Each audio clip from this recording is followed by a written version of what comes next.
yesterday. The total deaths from COVID-19 are 34, which is 7 more than the prior 24-hour period. We continue to have a cluster of a high number of cases in Northern Virginia, in Arlington, Fairfax, Loudoun counties, as well as Prince William County, and in Central Virginia here in Henrico and Chesterfield, as well as the peninsula, a number of cities and counties in that area. There are 305 COVID-19 patients who are currently hospitalized across the Commonwealth. 145 of them are in ICU beds, and 108 are in ventilator support. The governor mentioned that we are working on modeling. There are a number of models in existence, as you are aware.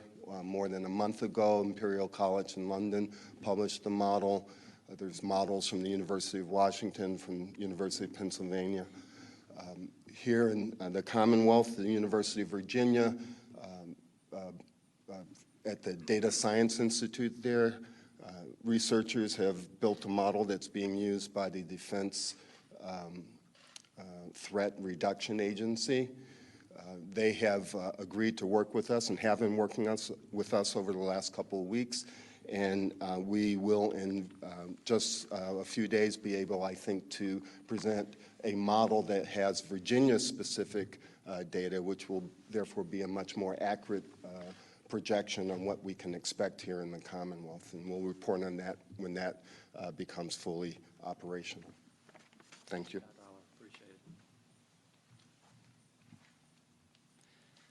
April the 1st is Census Day in the United States. Although census takers won't be going door to door because of social distancing, it remains vitally important that Virginians fill out the census forms they've received through the mail. You can do that by mail or online. Getting an accurate count of everyone living in Virginia will ensure that we get our full share of federal funding for a variety of programs. That will be even more critical as we work to recover from the impacts of this pandemic. I'd like to ask our Deputy Secretary of the Commonwealth, Tracy DeShazier, to speak briefly about the census. Tracy, thank you. Thank you, Governor, for allowing me to be here on Census Day and to take a moment to remind everyone how important it is for every person living in Virginia to be counted in the 2020 census. The census is a population count, and it's been conducted every 10 years since 1790. Census data is used to determine how federal funding is distributed to states and how many seats each state will have in Congress. Additionally, it helps communities shape public safety planning and more. The results of this census will impact each of our lives for the next 10 years, and so I'm here to ask each of you to take just 10 minutes today to fill out your census.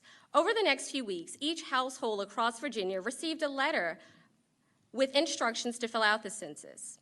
For the first time, you can now complete the census online by visiting 2020census.gov, by phone, or by mail.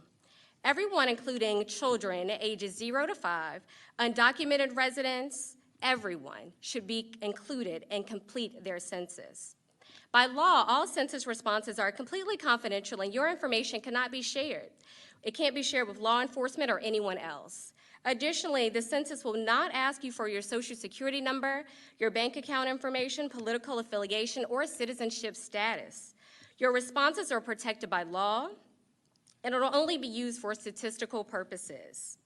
Again, census data is used to determine how more than $675 billion in federal funding is allocated.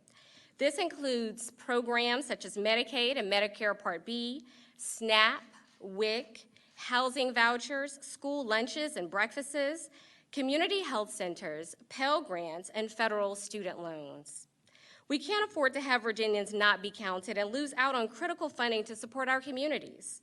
Thank you to the efforts by the governor and the Virginia Complete Count Commission, as well as Virginians who have already responded to their census. And currently, we're an 8th in the nation for self-response so far, with more than 40% of households in Virginia having already responded. So please visit 2020census.gov or call 844-320-2020 and take 10 minutes a day to fill out your census. Also, important, the phone number that you can also text us to ask questions is 804-203-0393. Thank you.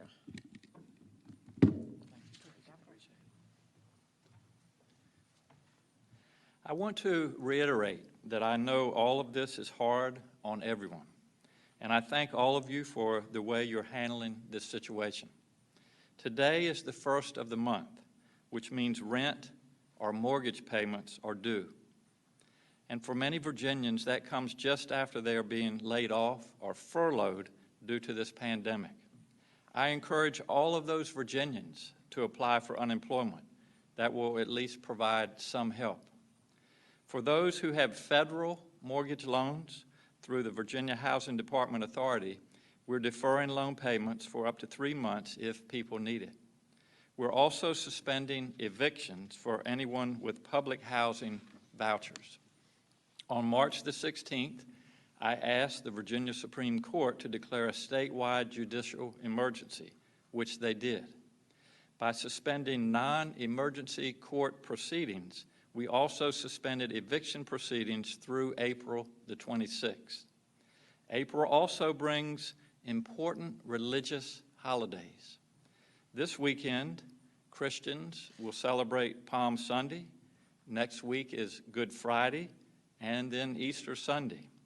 For the Jewish faith, Passover begins next week. For Muslims, Ramadan starts later this month. Buddhists and Hindus have religious holidays coming up as well. These are important times for faith communities, and normally they would be celebrated together. I am a man of faith. In times like these, many of us draw strength from our church and our faith. During these times, our faith is more important than ever. But for the safety of everyone, we need to find other ways to celebrate our faith right now. Online sermons are a good way to help sustain that connection. Drive-in services where everyone remains in their own vehicles are another option. On Friday, we'll have further guidelines and suggestions from our faith leaders.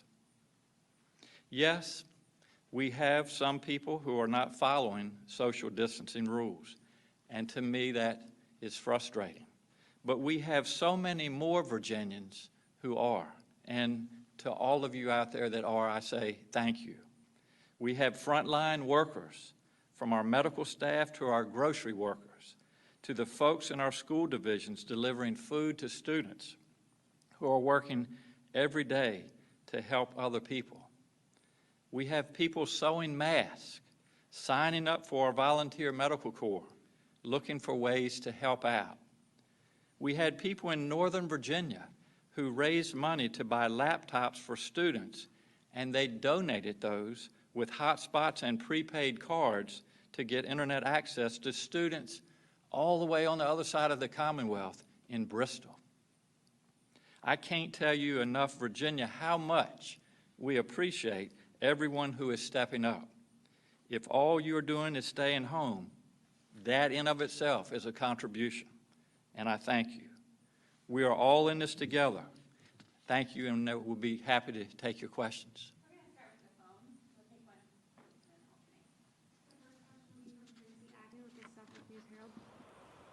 one. Thank you. Can you hear me? Yes, we can. All right. My question is, a lot of homeless people and homeless advocates are concerned about how the stay-at-home order affects them. A lot of localities don't have shelters that are open all day throughout the year, and homeless people, I've heard, are concerned about the possibility of being punished for not having a home to go to. So I was wondering if there is a statewide plan for assisting homeless people during this time.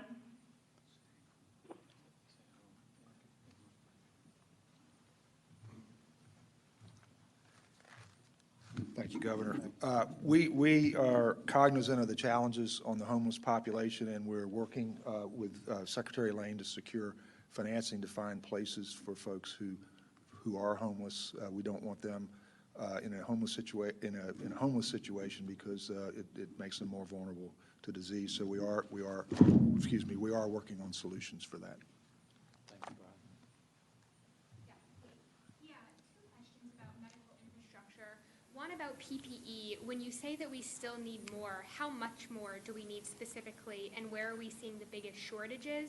And then also, I know that the Virginia Hospital and Healthcare Association sent a letter requesting that military and veterans hospitals open up for surge capacity. I was wondering if the state was aware of this and, whether the administration had a response to that request. I'm going to let Secretary Kerry address that, but just to start, the question is how much PPE do we need? We need as much as we can get, bottom line. There's no such thing as too much right now, and what has prompted that is, as we have said every day, and I speak on behalf of all of our governors, we're competing with each other. We're competing with other countries. We're competing with other states. And so while individuals have stepped up, businesses have stepped up, people are making things, manufacturing PPEs right here in Virginia, we still we lack in the total number we need. And as I mentioned, Kate, a few conferences ago, an ICU patient who is in isolation. So many individuals have to visit to care for that patient, and we just literally burn through PPE to the tune of maybe 240 sets of PPE per patient a day. So you multiply that, as was said earlier, the number of individuals we have in hospitals now, the number of individuals that are in ICUs that are on ventilators, you go through a lot of PPE. So, Dan. Thank you, Governor. I think actually the Governor did an excellent job really answering the question. I will simply add that we understand that there's an incredible demand out there, and we're trying to make sure that our frontline workers of all types have access to the PPE they need. We also acknowledge that those that are around patients, for example, that have a breathing tube in and are getting suctioned and being intubated, who are critically ill, that is a particular time where it's at highest risk for a healthcare worker or a frontline worker to be exposed. So clearly that group is a priority, but we also know there's great needs across the Commonwealth. And Dr. Oliver and the team at the VEST are taking all those supplies and allocating them based on inventories and based on our knowledge of where the needs are. And I'm learning day by day that is changing. Several weeks ago, for example, our hospitals had a number of weeks, but what we're hearing more and more is those hospitals, as they go through the care of patients, as the Governor outlined, they are burning through that supply. So we are getting requests from all quarters, and we are, together with the VEST as well as Secretary of Commerce and Trade and his team, exploring, are there manufacturing, and that's starting to occur here in Virginia, and we're also, just like everybody else, going to where we can to get what our frontline workers need.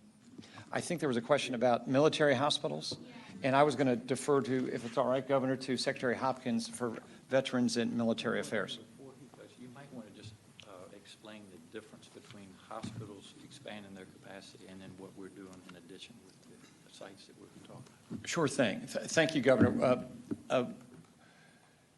As we are looking at what the demand is going to be in the Commonwealth, and all of those curves that Dr. Oliver mentioned that give us a range of possibilities, they're not a crystal ball by any means. We are working with the healthcare systems of Virginia, and we are so blessed to have tremendous healthcare systems and hospitals in Virginia. And they've been working on their surge capacity at what they can do on-site or near-site, and sharing that on a day-to-day basis with the Virginia Emergency Support Team. And then beyond that, we are exploring what are those sites that would be helpful to set up hospital services. Again, not independent, because we are dependent on personnel from the healthcare systems, augmented by the Virginia Reserve Corps and other volunteers to staff any additional treatment sites. So the Governor outlined that we are in the process of looking at Northern Virginia, here around Richmond, as well as in Tidewater, other population centers, to see where those sites make sense to fit with the surge capacities of our hospitals in a true public-private partnership. Governor? Sure. And then Secretary Hopkins. And so, Kate, your question was about military hospitals and specifically the letter from the Healthcare Association. And we are aware of that letter and the request to Secretaries Esper and Wilkie. I would just start by saying we've been in communication with the military hospitals and facilities in the Commonwealth for several weeks. I've spoken personally with the commanders at Portsmouth Naval Hospital as well as the Belvoir Hospital. I've also spoken with the directors of the VA hospitals here in the Commonwealth. And they are engaged in similar exercises, in suspending elective procedures as well as preparing for the surge, a potential surge in their own provision of health care. Obviously, with the number of veterans and active duty military we have in Virginia, we understand their primary mission, but they're also positioning themselves that in the event we need to ask for those additional resources, they're prepared to provide whatever services they can as well while serving that military and veteran population. Thank you, Carlos. All right, next will be Max Smith from WTOP. Hi, yes, good afternoon. I'm following up on the field hospital question. If there are all these concerns about protective equipment and staffing, even if you can set up the sites, are the protective equipment and the doctors and the nurses and the other staff needed to actually run them going to be available, and where would they come from and how long would that take to set up? The question was, what about these alternative care sites? Don't we still have the challenges of PPE? If we're able to put the call out, as the governor has, for additional volunteers of nurses, of doctors, of respiratory therapists, of volunteers of all type, and we organize them, aren't we still going to have the limiting issue of personal protective equipment? And the answer is, if that supply does not increase, we will indeed have that same constraint. The goal is to have no PPE constraint, 4 weeks, 5 weeks, 6 weeks, that range of peak demand in Virginia that is projected. We have to have more PPE, and that's the health systems and the doctors. Those supply chains are being used, but there's not a lot in those supply chains currently. So we're looking for production in Virginia. We're also looking to the federal government, and there's no question that if PPE supplies aren't dramatically increased in the weeks ahead, we will not be able to protect the current healthcare workers in their current setting, let alone expanded capacity. So PPE remains a critically important issue. We're starting to hear from some counties now about concerns about their finances going forward, that they're going to have revenue shortfalls. We've heard from the Virginia Municipal League about their concerns and asking whether the state would reconsider or hold off on the raising the minimum wage. Do you have any thoughts on those issues and what this is going to do to the budget going forward? Just, Greg, I think there are a couple parts to your question on municipalities, pieces of legislation like minimum wage. And before I turn this over to our Secretary of Finance, Aubrey Lane, there are a number of pieces of legislation that we're looking at regarding our business environment. And I haven't made any definite decisions, but we are talking to the patrons of those pieces of legislation and talking to people across Virginia. Business leaders, folks from the union, workers, labor, all of these individuals too. And what I will do is collectively, after getting input from these individuals, make a decision that's in the best interest of Virginia and the best interest of our economy. Regarding the funding for municipalities, I'll let Secretary Lane address that. Thank you. Thank you, Governor. Yes, Greg, just as you know, just like municipalities, our revenues are being hit very hard also.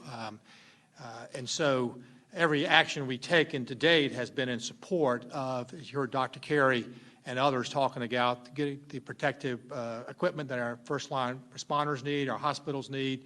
So a lot of resources put to there. There are a lot of calls on the Commonwealth to delay certain types of taxes. I'll remind people, your question about localities, many of those taxes go to those localities. So on the other side of that, we're getting the request from them, please don't delay anymore because we need that money here. It's an unprecedented event. The governor has always said that it was going to be public health. We had to get that right. And then we have an economic crisis on the other side. You've seen Secretary Ball up here talking about the impact, how we're trying to get equipment, but also our businesses. So we're trying to balance that. But within all of this, we must keep a balanced budget. And of course, we have a year end coming up in about 3 months. The fourth quarter is very important to us. The last thing we need to do is to have the governor have to take some action because we don't meet a revenue projection that forces him to take action to reduce state government at a time when it's needed the most. So that's the balancing act we're going through. As the governor mentioned, there's a lot of different requests, a lot of different strategies. I can assure you all those talks are going on with our General Assembly members. But until we get through and making sure we get the resources that everybody needs for this public health, that's being worked on, but that'll take the back seat to what's going on up front. Thank you. Thank you, Alvin. David McGee with the Bristol Herald Courier. Yes, thank you, Governor. I wanted to follow up. You mentioned the upcoming elections. I wanted to follow up on that because candidates obviously cannot hold large events for supporters or to raise funds. Do you have any guidance for candidates in this unprecedented time that we're in? You know, it's a great question, and I get to counting. I've run in 6 campaigns over the years, and times are different. I mean, going out and giving stump speeches in front of crowds and fundraisers. I mean, you could go right down the list. I mean, we're living in a new day, and I think you know, those candidates, especially those that are going to be successful, are going to really have to be innovative. They're going to have to think outside the box, how they can use social media. All of these things are going to be important. But you know, I'm thankful that I'm not running in an election anytime soon. So I don't really have any advice for those individuals right now. My efforts, as you might imagine, are taking care of the Commonwealth right now, and that's what I'll continue to focus on. Now that we know that inmates and staff members have tested positive, how is that changing the Department of Corrections approach, making sure people are isolated and that's not spreading as much as possible? And do you guys have an update on the number of inmates that have been released in accordance with your new criteria? Secretary Moran or Secretary of Public Safety, thank you. The question is with respect to the recent news that we did have inmates test positive as well as staff members. At this time, there were 2 facilities particularly impacted of the 41. And what DOC is doing is following the CDC guidelines. You know, because of the community spread is occurring, we certainly hoped for the best but prepared for the worst. And DOC is implementing the plans with respect to that eventuality, and they're going to follow the guidelines. And those guidelines dictate quarantine and contact investigations. So we find out who may have been in contact with those individuals, and we'll provide them guidance with respect to quarantining as well. So it's modified lockdown at the 2 facilities, and that limits any movement by the inmates, but we still want to allow them out for recreation during the course of the day. So once again, DOC has plans in place, and they're implementing those plans and doing everything they can to prevent any further spread. Thanks. So is it fair to say that you were following the guidelines that you were following before and nothing new has happened now that they've tested positive necessarily? Well, sure. What's new is we're following the CDC guidelines for those positive tests. Before we didn't have any positive tests. We were restricting movements, but now that that has occurred, we're going to follow the CDC guidelines with respect to positive tests. And you did ask a subsequent question about release, and you know, in response to other questions, I've been telling you from this podium how our parole board has been working overtime, and they really have been. And because of that, they've released the March date, having concluded yesterday. They released 96 individuals on parole. That represents a 153% increase from the previous month. Now, I want to make sure that the viewers and listeners know we are still considering public safety, which is extremely important in these times, and that consideration is part of the decision the parole board is making. But because of this crisis and the direction the governor has given us, we're asking them to take a second look and third and fourth look.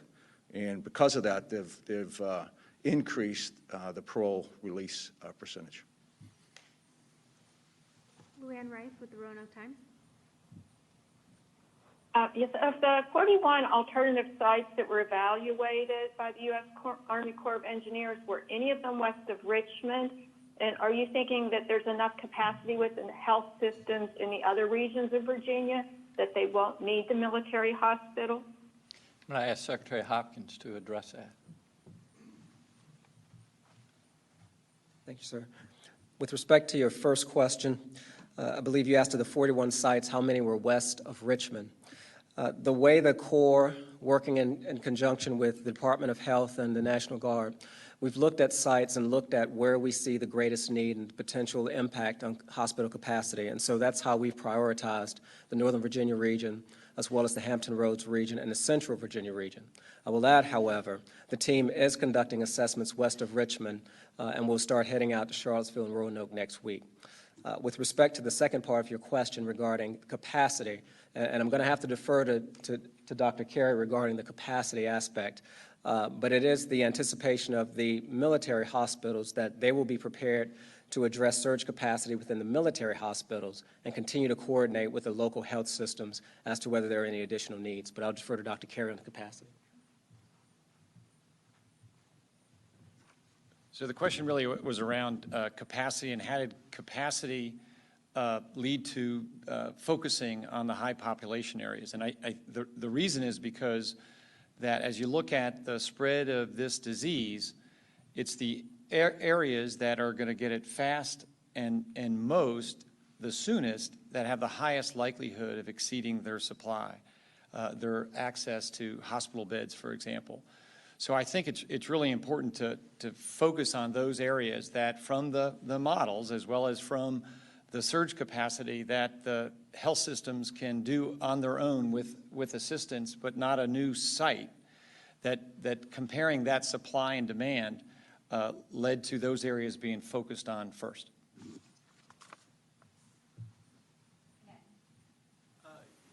Going back to the Department of Corrections, I just wanted to get a sense of, are y'all satisfied with that progress? A little less than 100 inmates released in a system of, I believe, over 15,000.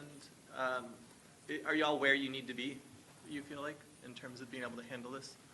The question is, are we satisfied with the parole board's work? And I'd respond again that we do not have parole in Virginia. And those who are in one of our 41 state facilities are there because they received a sentence of more than 2 years. So, I've heard from advocates, I've heard from family members, I'm reading your emails, and we have a great sympathy and empathy toward their concern for their families that are incarcerated. We are doing everything we can. I know DOC is doing everything they can to ensure their safety. They are being monitored regularly. But the system, when you ask a question like that, I want to make sure that everybody understands the system. Most those who are transient or have low-level offenses, nonviolent offenses, which some states are reviewing, and we're reviewing, but they're typically in the local jail, not the state prison. Those are longer sentences, typically more serious crimes. So, Ned, to answer, we are looking each and every one of those, and we've asked parole board to look, and we're reviewing it, but I do want you to appreciate the system by which we have to operate in terms of releasing. And the parole board has released 95 individuals, which represents a substantial increase from the month before. That reflects our seriousness with respect to responding to this crisis. If I could just ask a quick follow-up question. At the local level, local jails, I've heard frustration from, and I think the Criminal Defense Attorney Association sent a letter to y'all about this today, that it's been very inconsistent across jurisdictions and even between judges as to whether or not they feel like they should reconsider sentences for some of these nonviolent low-level offenses. or even bail decisions. We're hearing in the same courthouses judges coming to different conclusions about whether or not someone should be released in the same circumstances. I've heard them ask for y'all to sort of clarify that, like how you think or would like judges and prosecutors to be handling those kinds of cases. The question is with respect to how the criminal justice system is responding to this, generally, how they're responding to this crisis, particularly judges, prosecutors, law enforcement. And I will say I am in touch with sheriffs and members of that law enforcement community and our public safety officials regularly. I mean, daily, on the phone with them and in contact with their association representatives as well. What I am hearing is they are responding. They are responding responsibly. They are releasing low-level offenders and not allowing some of them even to come into the system by use of what's called a summons by law enforcement, not even introducing them before a magistrate or into the criminal justice system. So we believe the governor's guidance has been quite direct and forceful to all concerned, particularly the criminal justice system, and we are monitoring their efforts, and I think it has actually been a very positive response. They're responding very, very well and understand the significance and importance of the distancing and trying to reduce those, increase the capacity in our jails so that if one were to have a positive test, they could implement the CDC guidelines. Many, and the sheriffs I've spoken to, the capacity, they really have increased capacity by reducing population. Virginia Beach, I think, is about 50%. I was on the phone with the sheriff in Fairfax just recently. They have reduced their population so to increase capacity for those, if in case they do have a positive, that they can follow the CDC guidelines. Jessica Jewell with WSLS in Roanoke. Hey, good afternoon. Here in Southwest Virginia, we have a smaller number of cases. Is this because of testing limitations, a backlog in testing, or are people in Southwest Virginia adhering to social distancing? I don't know. The question is in Southwest Virginia why we have a smaller number of individuals that are testing positive. I think that it's fair to say that we're seeing the highest increase, highest number of positives in dense populations across Virginia.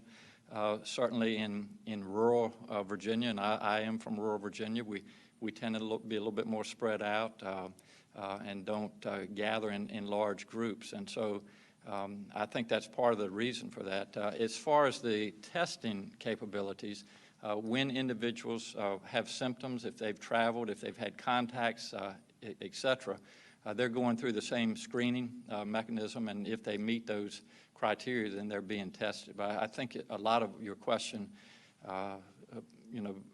it is related to the decrease or the less population in our rural areas of Virginia. Yeah, quickly, do you have a sense at the state level of enforcement on the 10-person gathering ban?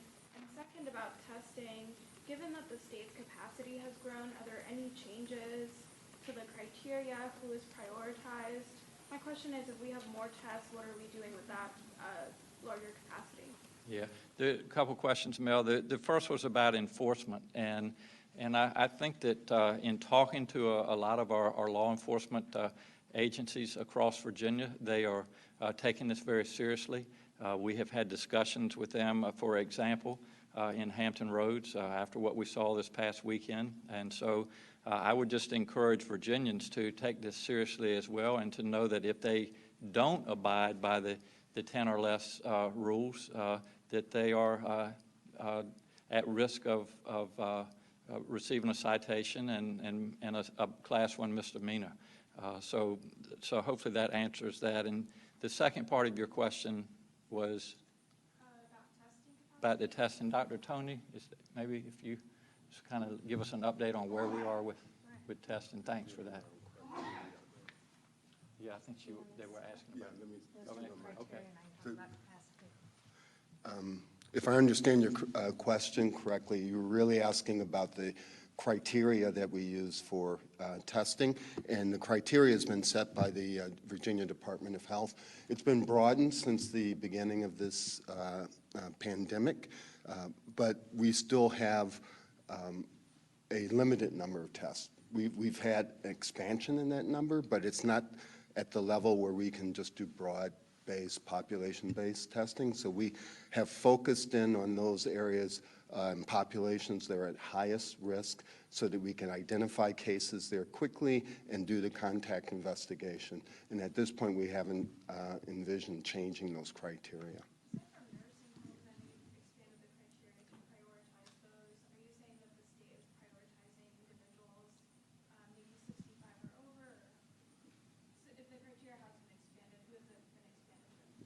So you're asking whether or not we might expand from beyond just nursing homes to the elderly population in general.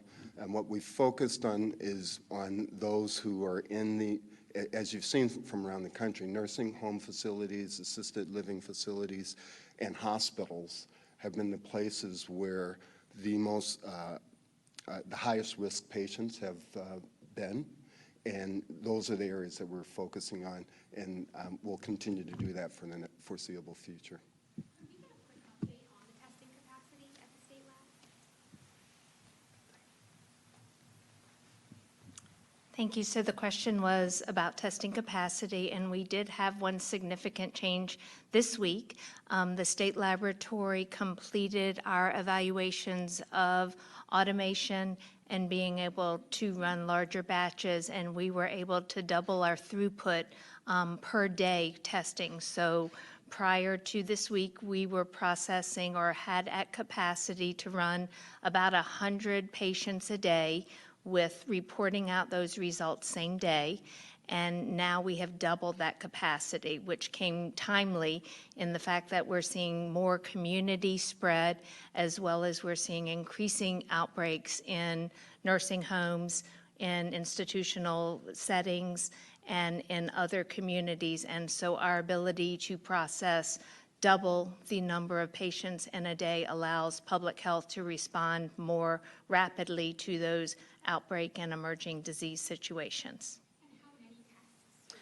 So right now we have, we're still receiving reagents in. We got a shipment in yesterday, and we have over about 2,000 tests in-house, and we're expecting more reagents in this week. And Kate, I think just to follow up, as we get closer to the peak, when we're really looking at the surge, which again we predict to be in May, at some point, the amount of testing, and I commend all that's been done with testing in Virginia and also with PPE, but we still need more efficient, more effective testing as we get into that peak time, because that will not only help us know who's sick, who's at risk, but it also let us know about our staff. Have they been exposed? Are they healthy? So a lot is going on in the area of testing. As you know, we're talking about a 15 or 20-minute turnaround now that is in the pipeline to look at antibody testing to see if someone has had it in the past. And so that is very important. Also, again, as I mentioned earlier, the more PPE that we have, the better as we go into that surge. And then the testing will be especially helpful as we come off of the curve, as we start making decisions when we can get back to life as we used to know it. And so we are working every day to improve both our access to testing as well as the PPE. Thank you all so much for being here today, and appreciate everybody's cooperation in Virginia. And as I've said, I know these are difficult times for Virginians. They're difficult for all of us. We are all making sacrifices, but Virginia is the best state and the best country in the world, and we're strong, and we're going to get through this together. So hang in there, and we will look forward to speaking to you on Friday. Thank you very much.